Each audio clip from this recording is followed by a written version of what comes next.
This next piece of business that we need to get to is the fighter of the night. This is a segment that we just started doing a couple weeks back, man, and we give you the fight of the night predictions on the pre-show. This time, this is something that stood out to you, a storyline, who had the greatest performance, a mixture of all of these intangibles all in one, and I would like you to start off, AJ, and if you take my fighter, it's okay, because I have a backup. So give me your fighter of the night, big dog.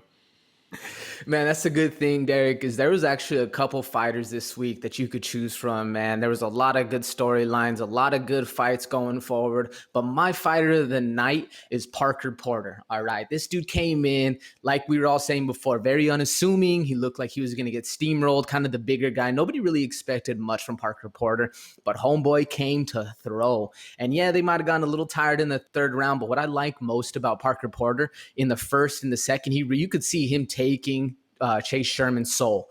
Looked like Sherman did not want to be in there with him, and that's one of my favorite things, man. You take somebody's soul in there, like, oh, okay, I can just, like David Goggins said, once they start taking a step back, you can slow down a little bit. Parker Porter did that, man. He played his game. He looked good, and man, he came in with a little bit better conditioning and did his thing, bro. I'd love to see it, especially because, like I said before, Parker Porter really came in really underassuming, underrated. Nobody really gave this dude any bit of credit, especially by the visuals. A lot of people are underestimating this man, and he came to play, brother. It was a great show. My fighter of the night is Parker Porter. What about you, Derek? Who's yours?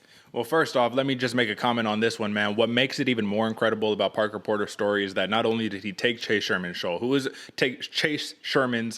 we're a big fan of the man on this platform. All love for the Vanilla Gorilla, but Chase Sherman made a statement prior to the fight that made it even more embarrassing and more telling, where he says, there's nothing that I love more than sleeping people and a nice pair of titties, and tonight I get to do both. And he ended up on the wrong end of that one, man. So the titties put you away, big dog. Didn't finish you, man, but they took the soul. But that's neither here nor there. Now, my fighter of the night is going to be the man that I mentioned earlier. It is Fortis MMA's Ramiz Brahimaj. And the reason why this is my fighter of the night is I already outlined a lot of the adversity that the man went through. He had the tumor behind the eye, the ear slice, all of that good stuff. But after he got his ear sliced off, even when he was having all of this, how would you say, there was a lot of mixed emotions and there was uncertainty in the air whether the man was going to be able to continue his MMA career. But did that deter him from staying in his teammates' cornering them, rooting for him like he was the one fighting, rooting for him like he was the coach, doing all of that stuff while he never knew if he was going to step back into the octagon,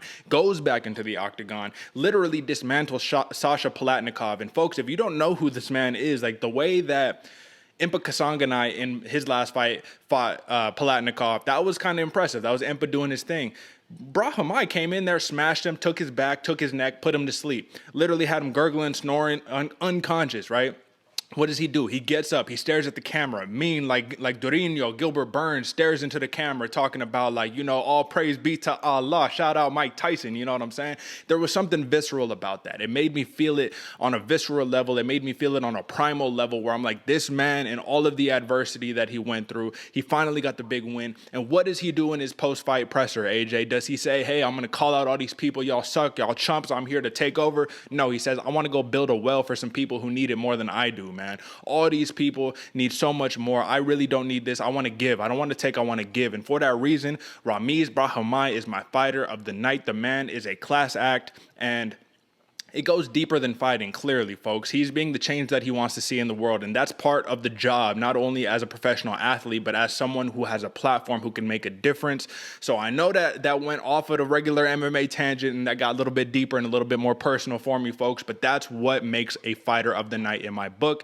Shout out to you. If you are watching this, Ramiz Brahimaj, you are a stand-up guy, man. All love, shout out to you, man. So now we could take a step back in terms of the temperament and whatnot, but I had to get that out there, you know what I'm saying? Let me just ask you real fast before we move on to the actual recap, AJ. Is there something about a fighter to you? Like, obviously, we like fighters simply as fighters. We're fans of the sport, all that good stuff, but do you feel that there is that additional responsibility for these fighters to make change when possible? Oh, 100%, Derek. I mean, that's the goal, I think, not of just every fighter, but every human being, man. If you're not leaving this place better than you found it, what's the point?